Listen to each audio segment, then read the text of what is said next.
Good evening, everybody, and welcome to Political Forum. This is your chance to speak with elected officials inside of Chicago. My name is Mike Jacobson, and joining us today is 15th Ward Alderman Raymond Lopez. Alderman, Yes. thank you so much. Thank you to be here. Happy birthday, by the way. Oh, well, thank you. Thank you so much. On the back nine. On the back nine, I guess, today. So, let's now figure out ways for people to get a hold of you. So you see the number at the bottom of the screen called 312-738-1060, 312-738-1060 if you have a question, comment, or concern. And you can also be sure to tell people they can watch us online right now at cantv.org/hotline. All right, Alderman, so let's kick it up. For people who may not know much about you, why don't you explain yourself? So I'm Alderman Raymond Lopez. I represent the 15th Ward on the city's southwest side of Chicago. I represent the neighborhoods of Brighton Park, Back of the Yards, Gage Park, and West Englewood. I was first elected in 2015, and yes, I will be on the ballot again for re-election in about 7 months. And so let's show people ways they can get contact with you. You see that you have two different ward offices, one on Ashland at 6412 South Ashland Avenue and one on West 47th Street at 2736 West 47th Street. So office hours, are like, what's the best way that people can get a hold of you? Generally 9 to 5. I stay late at the Ashland office on Wednesdays until 7 p.m., except when I'm on CanTV, of course, and Thursday at my 47th Street office until 7 p.m. as well. Okay, so let's get this show started. So there's a lot of things obviously happening in the city and happening in your ward. But one thing you want to get across is because when you're here a year ago, last time you were here last summer, there was it was around a situation where you. Well, actually, I want you to explain it when you were last here last year. Well, last year, almost a year ago today, I was on the show following some of the remarks that I made regarding the violence and the gangs in my ward. Following an incident where about 10 people were shot in the Brighton Park community, I had stated that there were no innocent lives lost. That garnered some very positive press, some interesting reactions, and some very negative reactions from gang members, so much so that they wanted to put an end to my life, and it actually caused me to come here with a police detail, which was a first for me.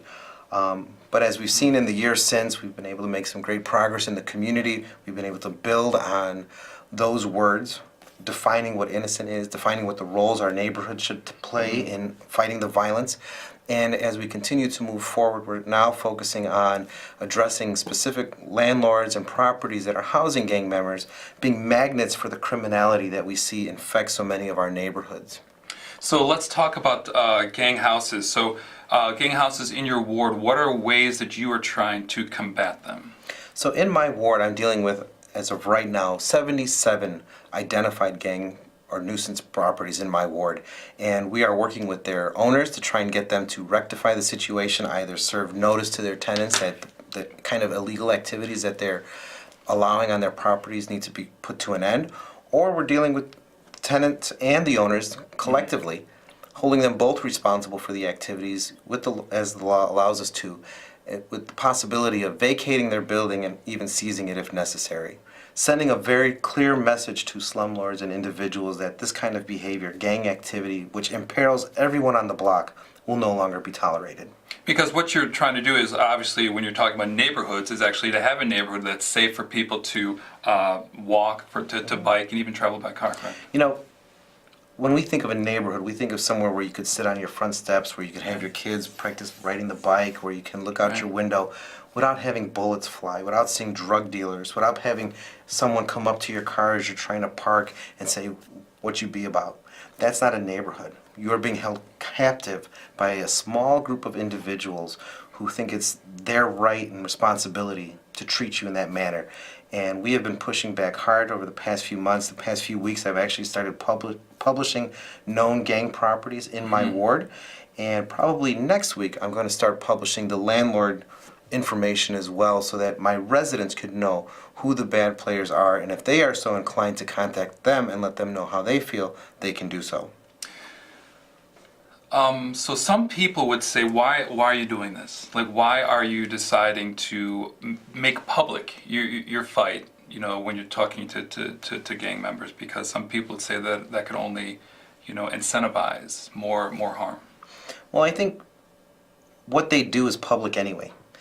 They're not hiding in the shadows anymore. Gang members and some of the drug dealers and the gun runners, they are standing right in plain view of the 5-year-old trying to go to school and the 12-year-olds trying to play basketball. They're not hiding anything. There's no shame in their game, so to speak. So we should not be trying to treat them any differently. And if they choose to be in the public, then we should make them as public as possible. Because at the end of the day, we have to decide who we're really fighting for, to protect their rights or to protect the rights of the law-abiding citizens just trying to make it, trying to raise their families, and trying to live in the city of Chicago. All right, folks, again, so you're watching Political Forum with Alderman Raymond Lopez. Numbers at the bottom of the screen, 312-738-1060, 312-738-1060, if you have a question or comment. So to go along those lines, recently there was the anti-violence march on the Dan Ryan, which made national news, obviously here in Chicago as well. What do you think about those actions being done there to really raise the issue, raise public awareness? Well, I think obviously anytime you can raise awareness for putting an end to the violence in our city, it's a good thing. The question I have, though, is since that march, what have we done? They shut down the expressway Saturday. Come Sunday, come Monday, come Tuesday, today's Wednesday. What recourse have we done to try and push that needle forward since then? Because if we've done nothing since then, and if we do nothing after that, then the march was simply a publicity stunt. What I've been focusing on are the real neighborhood issues that can actually reduce the violence, going after the drug houses, going after the gang houses, going after the slumlords, because those are the trifecta that always seem to negatively impact the neighborhoods. And I think that if we're going to continue to march and organize, then we need to start marching on 79th Street at midnight when the prostitutes are out, or up and down, Vincennes at 2 in the morning when they're selling drugs. Take the march to where the crime is, and let's start having an impact once and for all. So let's talk about some of the initiatives that you've started here, including the Ready program. Talk about that and how that is hoping to make an impact. So last year, with the help of several aldermen, Mayor Emanuel was able to introduce what is called the Ready program. It is a $45 million public-private partnership that focuses on 10 of the most dangerous police districts in the city of Chicago. $4.5 million being spent at each location, $1 million for direct violence intervention programs like ceasefire and those kind of initiatives, as well as for employment opportunities and wraparound services to help individuals who want to break that cycle of violence, make a clean break once and for all. Okay, let's find out for people, again, to get a hold of you. This is your information again. You can see that the number is 773-306-0837. That is to the Ashland office, and also to the West 47th office is 773-823-1539. That is 773-823-1539. And also I'm going to show people the way that they can also go to your website. Here it is. It's called the15thward.org, the15thward.org. And what can people find out when they come to your website? They can get information about city services. They can get information about various neighborhood entities, schools, parks, etc., as well as a direct link to talk with me and my staff on what we can do to be of service to them in the community. And you can see here that there's many different pictures of you within the ward that's showing you all these different type of community events. If you go over to the right, you can find out all these different ways for people to get a hold of you, get a hold of your resources, and also to request a service. This is like when you're talking about requesting a service, it's everything from finding out what's going on, if there's a light out on the street or even in the alley. From the mundane road and abatement to garbage cans to where's my street light. Yes, sir. Wonderful. All the joys of being an alderman.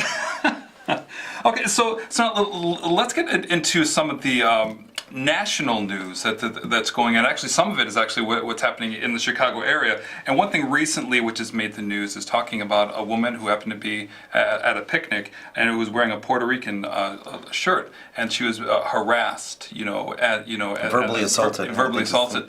So, what is your take on that? And are you seeing anything in your ward? Are constituents also speaking out about this? Well, I think first and foremost, what happened with the Forest Preserve Police and the woman being assaulted verbally because she had a shirt with the Puerto Rican flag on it is absolutely disgusting. I am not of Puerto Rican descent, but I know how humiliating and upsetting and horrifying that can be to be treated in such a way, particularly when there's a law enforcement officer standing right next to you doing nothing to stop that individual. I think it's appropriate that Tony Preckwinkle is taking steps to address that. Hopefully that individual will be made to bear for his lack of action in defending that woman. But we have seen a significant uptick, both in Chicago and early on in my neighborhoods, where people are just starting to feed off the hate coming out of Donald Trump. Last year, I had an individual who put a sign in my neighborhood saying, illegals are in your neighborhood taking your jobs, call this number, deport them immediately. And they were kind enough to tape it to my office windows and put it all around our neighborhood, trying to incite some kind of division based on a perceived citizenship.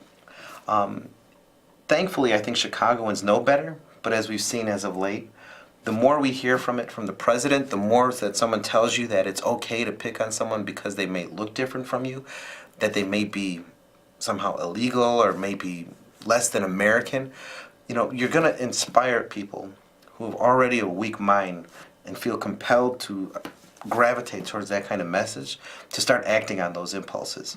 And we've seen that in other parts of the country, and I hope that that's a trend that we nip in the bud here.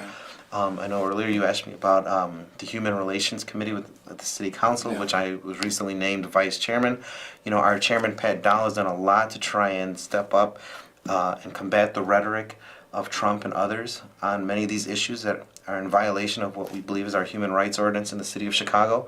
And I hope that I can help her continue that mission as we move forward. We might stay on that subject a little bit longer, but it looks like we have a caller. Caller, do you have a question or comment?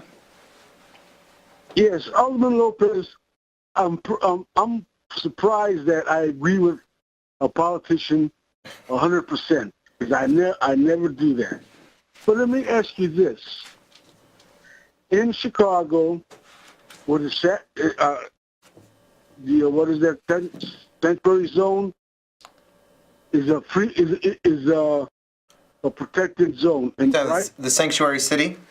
Yes, it means safe zone, right? Mm-hmm. Okay, where in Chicago do you know, north, south, east, or west side of Chicago that are safe? You can't name one, but yet you're going to say a sanctuary city safe. All I'm saying is this: I agree with you, but let's take care of the United States citizens. I'm a 70-year-old Vietnam vet. I fought for my people. Thank you, sir. United States citizens and the citizens of this great city of ours. So listen, take care of ours first, and then you can take care of everybody else. Thank you so much, and I agree with you. Thank you, sir. And thank you for your service. My father was a Vietnam veteran as well, as was my grandfather who served in Korea and my great-grandfather who served in World War II. They all served because they believed in this country. But this country is more than just about its citizens. This country is about the ideals that people gravitate to, which is the opportunity for something better, as my great-grandfather did. I think that you're right. Sanctuary, as it relates to the undocumented, kind of oftentimes gives the misnomer that somehow people are safe. It only means that they're safe from their immigration status being used against them. But as we see time and again, the violence in our city continues to escalate, and the sanctuary for all of Chicago, as it relates to the violence, doesn't exist. And that's why it's important for us to, in every neighborhood, whether it's Lincoln Park or Brighton Park, from west side to south side, for all of us to work together to address the violence at its root in every neighborhood, because only then will you have a safe Chicago, where we can all feel welcome, where we can all live, and we can all pursue the same American dream that all of our descendants or all of our ancestors came here for.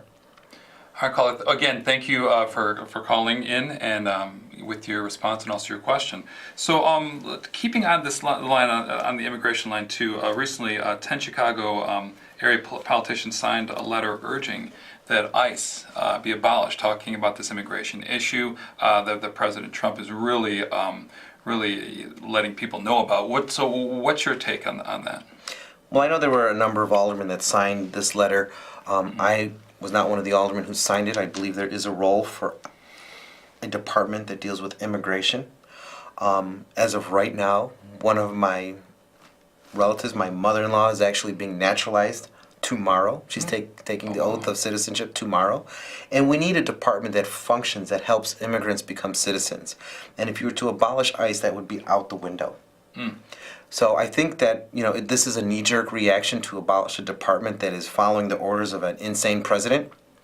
I think if we should be focusing on anything, it should be the illegal actions that our president is taking as it relates to the undocumented, as well as it relates to many immigrants, legal immigrants that are here in this country. How many immigrants are here legally working that joined the United States Army that he's now kicking out and denying their ability to earn citizenship for serving? I believe that is an illegal act by the president, but yet we're focusing on the department that's carrying out his orders. And I think that, there are better ways and other things that we need to focus on. Because in the end, we need a immigration enforcement department that can also help people with a path to citizenship.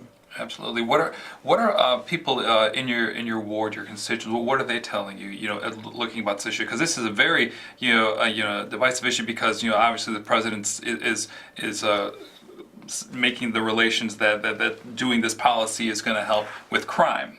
And then on the other end, you have people who are saying these are just people who are just running away from crime or running away from whatever problems there were that were affecting their lives, could affect their lives in another country. They're coming here to look for help and citizenship. So what are your residents saying?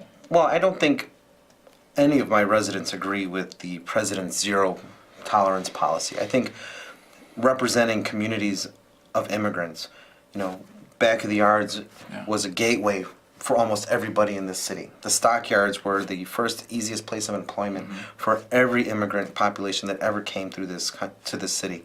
Nobody is saying that the president is right with his zero tolerance. And his blanket statements, and I'll be the first to admit I am very much pro law and order, but his blanket statements that immigration is the root of all evil as it comes to violence is simply wrong.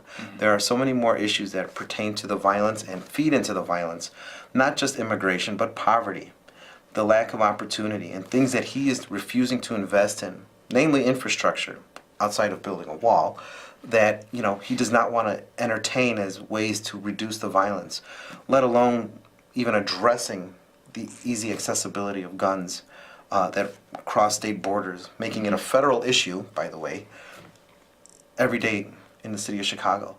What we do know is that being communities of immigrants, that the number one roadblock to legitimizing many of my residents is the federal bureaucracy that it willingly and intentionally makes becoming a citizen and creating a pathway to citizenship almost impossible for the modern immigrant in this country.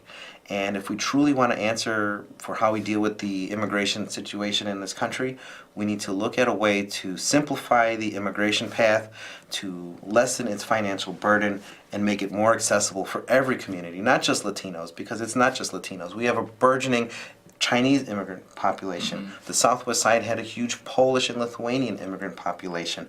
The North Side has the Pakistanis and the Indians.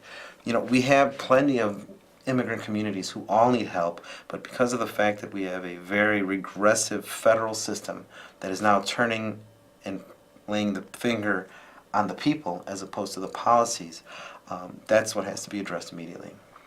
It looks like we have another caller. Caller, are you there? Do you have a question or comment? Hello, can you hear me? Yes, I can.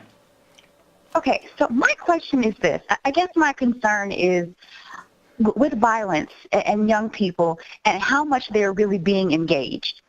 I think that, in terms of schools, we've had a lot of closures. We've had a lot of turnover with the public school system CEOs. I think we've had 4 or 5 since Rahm Emanuel has been mayor. We have not really had a lot in terms of investing in them emotionally.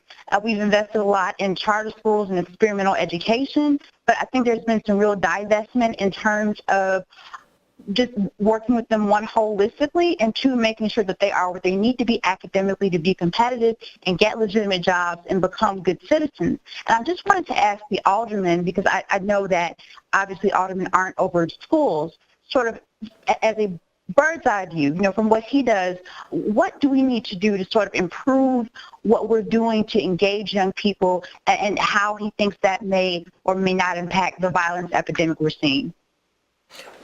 Well, I think there's a couple things in your question. I think first off, we do need to engage the young people. We do need to engage them both in school and on the community level as it relates to not just addressing the violence in our communities, but addressing their view on education. They are the customer, and we need to engage them better to fully understand what it is that what needs that we're meeting and what needs that we're not. And I'll be the first to admit, even though I look young, I'm still considered an adult, but I'm not the expert on education. I'm so far removed from being in a classroom that I can only go off what I remember, as I'm sure you can, and many of the administrators and bureaucrats at CPS can do as well.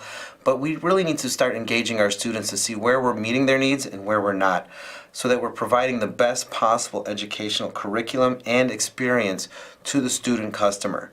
I do agree that we have some serious disinvestment issues when it comes to the wraparound and support services, the emotional the socio and emotional support that is required to make people well-rounded students and eventually well-rounded adults. In my own community, I have schools that have had to share counselors, one counselor for 3 or 4 schools. That is simply unacceptable. There's no way that you can actually do what you need to do when you're not able to spend the day there and listen to what their problems are, particularly when you're dealing in communities that are schools that are surrounded in communities with violence. Some of these students are walking to school passing the red tape.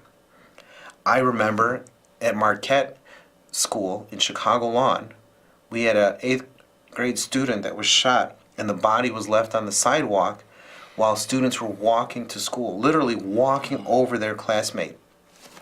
And the counselor and the crisis team weren't there till later in the day because nobody had informed the school that this had happened. Now, how are any of those children supposed to learn? How are any of those children supposed to be expected to focus, let alone process, what exactly is going on if we don't have the counselors and support staff on hand, particularly in areas where we have continual trauma and continuous violence? We are setting ourselves up for failure if we refuse to acknowledge that. And I think you bring up a very good question.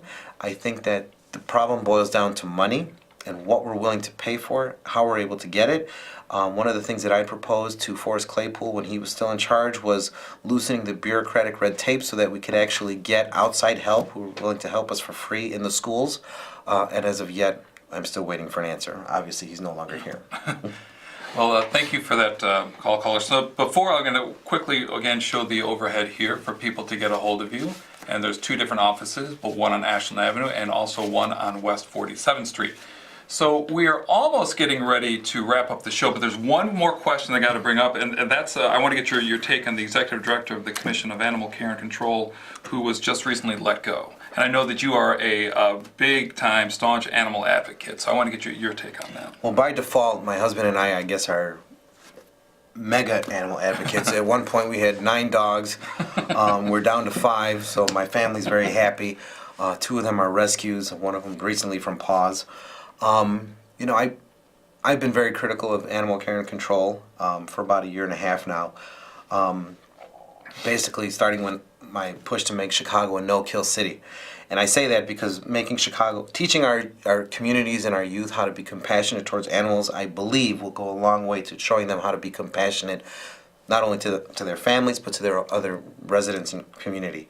But to your question about her firing, I think the mayor has the right to let her go. I think there were some issues of safety.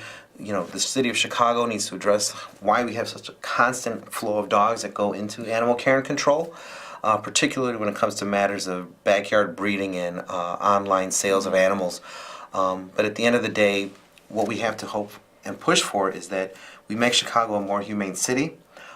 This is not about one person. This is about a mission to make Chicago a very humane safe place for animals and people, and I'm confident that whoever the next director is will be able to accomplish that goal. All right, well, thank you. So I have so many other questions, but I think we need to do a part 2 because we didn't get to them all. We could do a rapid fire. So, but that's not a bad. Maybe next time we'll have to do that to finish up. Well, I want to thank you very much for appearing today. It's always a pleasure to have you on and letting people in the 15th Ward and people in the city of Chicago know what's going on. So again, thank you very much. No, thank you. So again, everyone, thank you for calling in. I want to thank Sylvia also for answering the phones and take care of all of the stuff that's happening behind the stage. And please tune in to Political Forum next week when we have Toni Preckwinkle coming in. She'll be our guest. So until then, everyone have a good night.